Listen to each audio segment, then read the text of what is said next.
You know what a formula is in Excel. For example, if I do sum and select this column, this sum function is a formula. But sometimes a simple sum function or an if function is not sufficient to get what we want in Excel.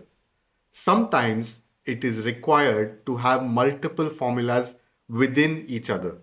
This is called nested formulas. Let me give you a simple example of a nested formula. Here we can select between the 2 months that we have in our data set. If I want to sum up the number of transactions that happened during the month of Jan or Feb, I can come here and I can say equal to if we first have our logical test.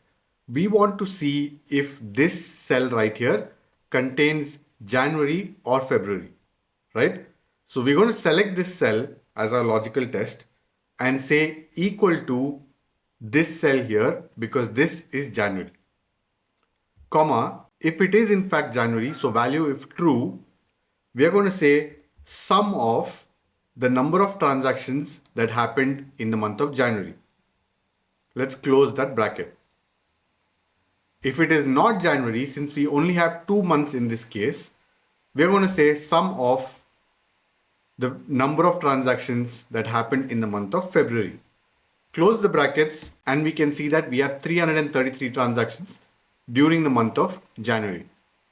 But if I now select here Feb, it's going to give me 310, which was the number of transactions that happened during the month of February. Now I know that there was a simpler solution to this problem. We could have just used SUMIF, but this was just an example of what nested formulas in Excel do. One of the most used nested formulas in Excel has to be nesting the if formula within the if formula. Let me give you a simple example of that.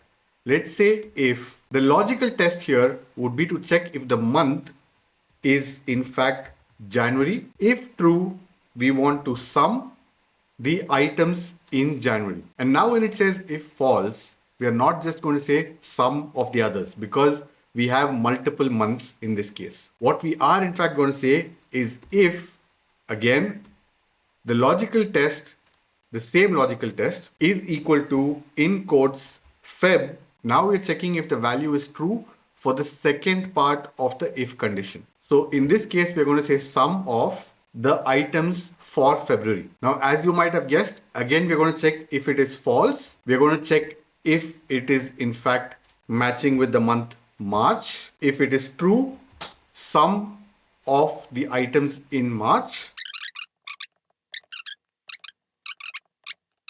And finally, for the last item, because we don't need to check if it doesn't pertain to Jan, Feb, March or April or May, then it has to be for June. So we are just going to directly say if all of these conditions are false, it has to be sum of June items. Now I've gone ahead and inserted the dollar signs to all of the sum ranges so that it doesn't move down when we copy this formula down to the other cells. So if I hit enter now, it's going to give me the sum of the two items that are present for January. If I copy this across to other cells, it's going to automatically check based on the month how much is the sales using our nested if formula. Now here's another example which is extremely useful in using nested formulas in Excel. Let's say we want to find the number of months in which we have above average sales. So let's first see what is the average of the monthly sales. Use the average formula, select our data, and we can see that the average sales per month is 6,433. Now to find the number of months where we had sales above 6,433 does not have to be difficult to find out. Let's start with the COUNTIF formula because the end result that we want is the number. So it has to be a count. The range is going to be the amount column because we want to find out based on the amount. Now, what is the criteria though? The criteria has to be above a certain figure. And we don't have that figure because we are assuming that we have not already calculated this separately. So to do this, we're going to add the greater than symbol in double quotes, add the ampersand function and use the average formula. Average of what? Average of the amount column. Close the brackets and we have 8. Now, if we go back and check the number of months where we had sales above 6433, we can see it is 1, 2, 3, 4, 5, 6, 7, and 8. Yeah, it's magic. And by the way, the previous lesson we learned on the index and match functions, that's also an example of nested functions in Excel. Now, if all of this blew your mind, please don't forget to hit the like button and subscribe.